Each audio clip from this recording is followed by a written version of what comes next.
y lo que vamos a analizar su caso. Bueno, ahora seguimos con la justicia, porque fue también otro de los temas del día. Hay también información económica. Francisco Jueguen viene de hablar con funcionarios, ¿no? Sí, sí. ¿Qué pasó hoy? ¿Qué A tal, ver, Pancho? Con Martín Guzmán, vengo de estar con Martín Guzmán recién. Sí, ¿Cómo está Guzmán? ¿Cómo lo notaste? Tranquilo, como siempre. Tranquilo. ¿Viste que tiene... No levanta la voz, ¿viste? No Guzmán levanta la voz, no, estaba tranquilo. ¿Cómo jueguen? Claro, ¿cómo jueguen? Me dicen. Exactamente, ahí está. No, a ver, estuvimos ahondando un poco obviamente en por qué se llega a tomar esta decisión.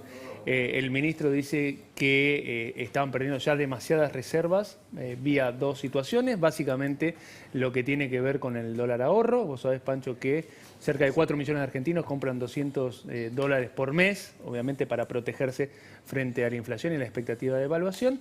Por ahí van perdiendo hace 2 semanas que el Banco Central estaba perdiendo reservas. Y por otro lado, él dice que había empresas privadas que estaban, como podían acceder al mercado único de cambios, a dólar oficial para pagar sus deudas, básicamente estaban eso, en vez de refinanciar sus deudas en dólares en el exterior, lo que estaban haciendo era acceder a créditos baratos en pesos, comprando dólares, ¿no? Y pagando de honrar los compromisos. Pero vos sabés que ese es un tema muy importante, eso que acabas de decir. Está todo el establishment económico mostrando las listas.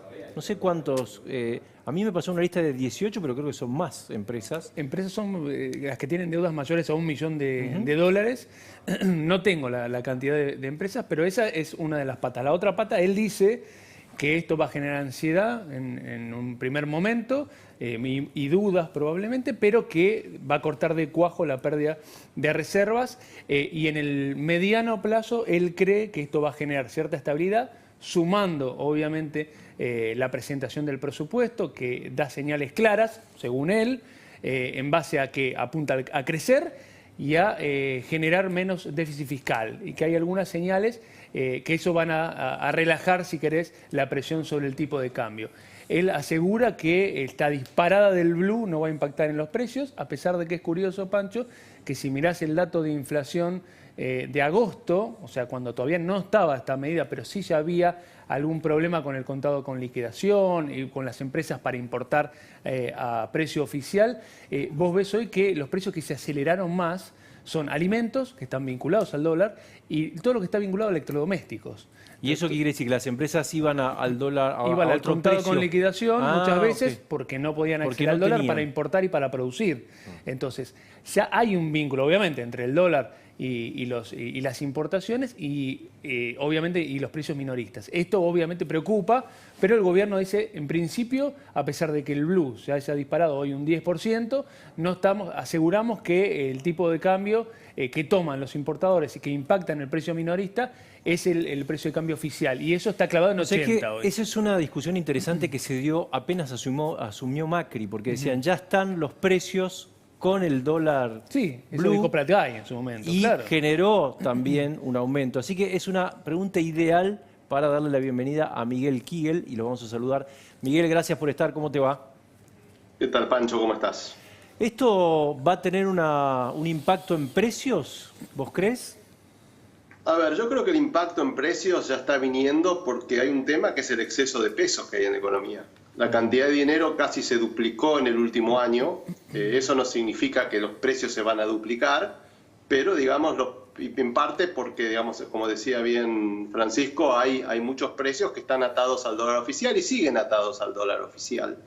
Lo que ocurre es que cuando hay tantos pesos, esos pesos empiezan a moverse, como son el agua que se empieza a mover hacia todos lados y después genera las goteras. ¿Y a dónde va primero? Primero va al dólar. O sea, no es que... Y ahí ya lo vemos, digamos. El dólar a 130... El dólar es un anticipo, decís vos. Claro. Es un anticipo de lo que viene, digamos. No es que el dólar genera necesariamente inflación, pero está mostrando que hay un desequilibrio grande entre un dólar que vale 75 y otro que vale 135, si es el dólar contado con liquidación, o 140 o 145. Eso muestra, de alguna forma, da una temperatura que algo anda mal, digamos, en la economía. Una economía no puede funcionar normalmente con tanta diferencia entre los dos dólares. Ahora, Miguel, eso es lo que estamos viendo ahora. Miguel, vos decís que hablabas de un dólar a 75, que es el dólar oficial. Hoy el presidente dijo que la necesidad de tener dólares para la producción. Si hay un sector en la Argentina que produce dólares genuinos es el campo. Y sin embargo el dólar del campo, el llamado dólar soja, es de 53 pesos. Ya hay una distancia entre el dólar oficial, el dólar solidario y el dólar soja de 80 pesos. Va a ser muy difícil que el campo empiece a cosechar y a exportar con estos números. Van a tener que hacer algo para ese sector. Bueno, obviamente que acá tenemos muchísimos dólares. Hoy apareció el dólar Netflix, por ejemplo, que no lo teníamos hasta ahora, ¿no? Tenemos de todo acá, el dólar Netflix, al ahorro, y podés inventar todos los que quieras. El dólar Bueno, hay de todo. O sea, pero yo creo que donde el problema central acá es esos dólares, digamos, para que empiecen a generar crecimiento y realmente vayan a la producción. Esos dólares la gente tiene que estar dispuesto a tomar riesgo e invertirlos. Y el problema que hay es que hoy con la falta de confianza, esa palabra mágica, confianza, que hoy se está perdiendo a una velocidad increíble, es lo que hace que la gente no traiga los dólares. ¿Por qué no trae los dólares una empresa hoy a la Argentina? Lo primero que el gobierno quiere más dólares, no es que no los quiere. Ahora, ¿qué pasa? Si yo traigo dólares a Argentina, una empresa viene y hace una fábrica en la Argentina o invierte, después sabe que no los va a poder sacar o tiene una alta expectativa, una alta preocupación de que no los va a poder sacar, como lo han puesto con estas restricciones. Entonces, ¿quién va a querer entrar si después queda atrapado en el país sin poder salir? Y eso es uno de los problemas que hay que resolver. Hay que dar una certidumbre de que esto es algo realmente temporario y que de acá 1, 2, 3 años el país va a estar normalizado. Ese Ahora, es el argumento de Alberto Fernández, ¿te acordás que decía es como una piedra en una puerta giratoria el cepo? No permite salir, pero tampoco entrar. Ese era bueno, el argumento. exactamente, no puedes entrar, o sea, nadie va a entrar en estas circunstancias. Y algunos canales donde podía entrar, como era con el contado con liquidación, que es básicamente un dólar a través de la bolsa, que en realidad es un dólar, es el desdoblamiento del que nadie habla, pero que existe, lo están cada vez haciendo más difícil. Ahora, Miguel, yo quería preguntarte, sí, quería preguntarle por el desdoblamiento, porque en algún momento hubo un rumor de, bueno, medidas alternativas a este cepo, pensar en un desdoblamiento cambiario, ¿no? A la manera de de la salida de la crisis de 1930, ¿no? Ese desdoblamiento que se hizo en la década del 30. ¿Cómo funcionaría eso y si es una alternativa viable? Es decir, y si tiene algún sentido ir por ese lado en lugar del cepo y de una moneda ilegal. A ver, la visión más reciente del desdoblamiento es la crisis del 82. Cavallo lo hace después de la devaluación, desdobló, hizo dos mercados, el financiero y el comercial, y esas cosas funcionan por 2 o 3 meses, digamos, y funcionan si el diferencial entre el tipo de cambio oficial y el financiero es del 20-30%.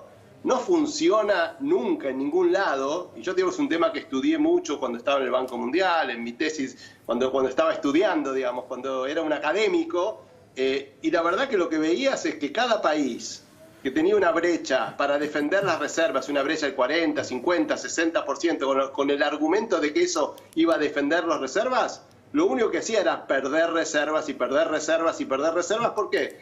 Porque la gente le encuentra los mecanismos para eludir el tipo de cambio oficial, digamos, el mercado oficial de cambio. Si vos decís, Miguel, que bueno, no van a venir dólares por obvias razones, la apuesta entonces es esta, es que la gente que tiene los dólares atesorados o las empresas los empiecen a usar para inversión o para consumo. ¿Eso puede pasar? A ver, ya que está más caro, digo. Bueno, lo que puede pasar, que pasó en el 2001, después de la crisis del 2001, que pasó, es que con el dólar a 140, lo que pasa es que no es legal ese dólar. En el 2001 había un solo dólar, no había 2 tipos de cambio. Entonces yo vendía mis dólares legalmente, en ese momento era a 3 o 3 pesos con 20, tenía un montón de pesos y me salía muy barato construir, hacer reformas en la casa, cambiar el auto, todo lo que estamos viendo ahora. El problema es que hoy no hay un mercado legal donde yo puedo vender esos dólares. Si quiero vender los dólares en el banco, lo tengo que vender a 75. No lo puedo vender a 140 legalmente, ¿no es cierto? Que es lo que uno en principio quiere hacer, digamos. No es legal, es muy complicado y eso desalienta cualquier tipo de inversión adicional o de posible consumo con los dólares que la gente tiene. Ahora, porque hay muchos dólares en Argentina. Miguel, uno de los argumentos de Guzmán, según nos contaba recién, es que esto es parte de un plan coordinado. Digo, los anuncios fueron coordinados. Salió, digamos, lo que tiene que ver con estas nuevas restricciones a la cuenta de capital, a la adquisición del dólar ahorro, a la reestructuración obligada de las deudas de las empresas, pero al mismo tiempo el ministro presentó los detalles del presupuesto y viendo a ver si eso puede generar de alguna manera alguna confianza, ¿no?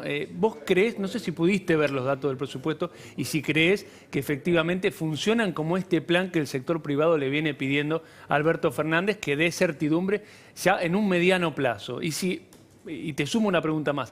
¿Crees que el presupuesto depende de quién lo presenta? Y esto te lo pregunto básicamente porque, más allá de la situación económica y lo que pueda presentar Guzmán, después hay otras medidas que el gobierno toma que son políticas, pero que están vinculadas a lo que tiene que ver con un clima de inversión. A ver, yo creo que el número más importante que tiene el presupuesto, hay proyecciones de inflación del 29%, pero el número más importante es el déficit primario, que va a ser de 4,5% y un déficit fiscal total de 6 puntos del producto. Con un producto más o menos de 400.000 millones de dólares, son 24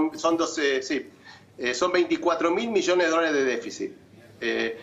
Y el gobierno dice, ¿cómo voy a financiar eso? Porque en última instancia el problema es, ¿de dónde saco la plata para financiar un rojo de 24 mil millones de dólares cuando sé que el mercado internacional está cerrado? El fondo no le quieren prestar, porque Argentina no le quiere pedir al fondo porque es mala palabra. Las multilaterales ya están hasta acá de Argentina, o sea, ya llegaron al cupo.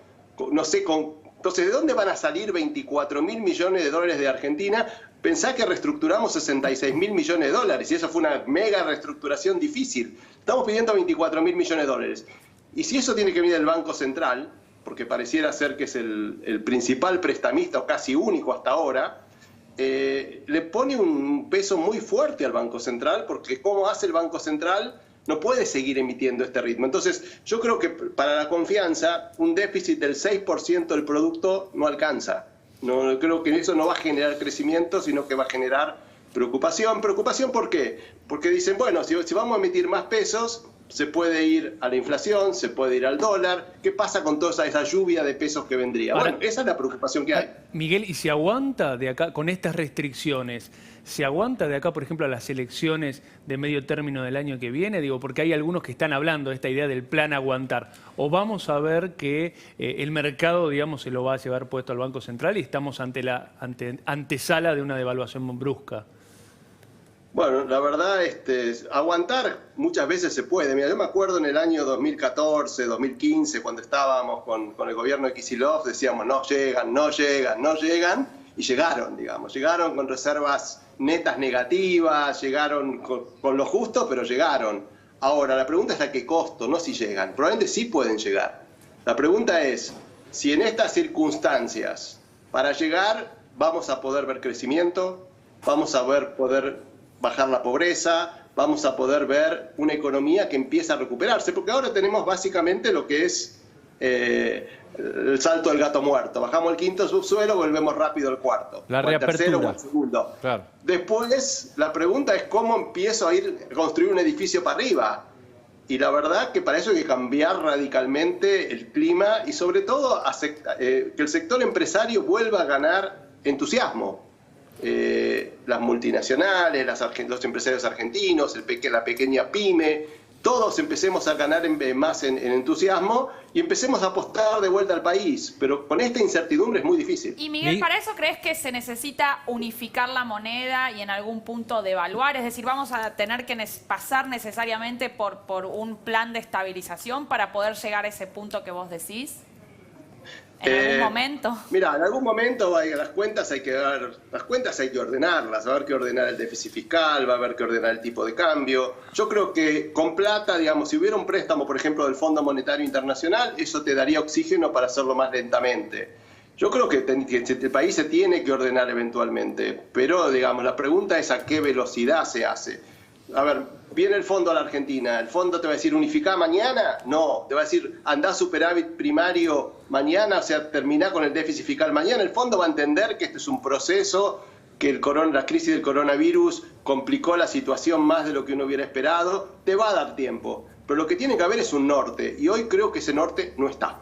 Miguel, muchísimas gracias. Muy amable. Placer. Hasta luego. Alerta, último momento.